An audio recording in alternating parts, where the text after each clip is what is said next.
So, facing the prospect of imminent rebellion, Boris Johnson has bravely or foolishly, as you may decide for yourselves, decided to offer concessions to his MPs in the hope of getting a few more of them to back his restrictions.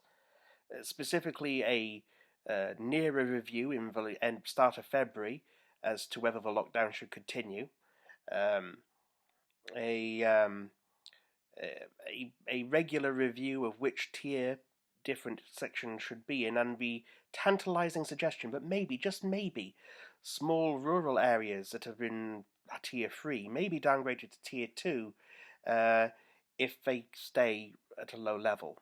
And indeed, to be honest with you, it sounds like absolute nonsense to me.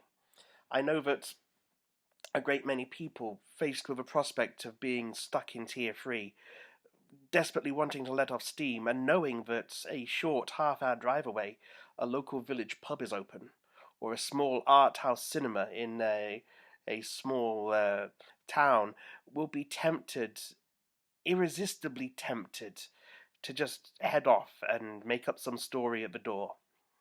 And the reality is, you can't expect that that would actually work. Yet here he is trying to buy off those MPs in more distant, less densely populated areas, trying to get their approval by offering them special treatment. Um, and the reality is, of course, it won't work because, of course, they will find that their rates go up quite quickly. And even if they pop out of tier 3 for a very short period of time, they'll pop right back in again. And any MP worth his salt would know this. But the reality is, of course, that the government is desperately scrabbling to get people on board and uh, willing to pull dirty tricks in order to do it.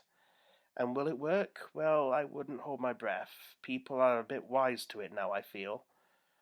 I wish the general public were as wise to it, to be honest with you.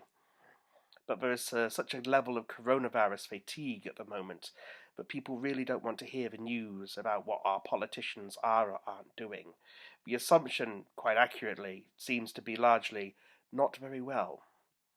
And of course, testing, which has been touted as a means to keep these small local communities under control or to offer some concessions to special households, certain individuals, or very small areas that undergo extreme testing, well, the government's record on mass testing, even with the assistance of the army, so far is not proving to be all that stellar.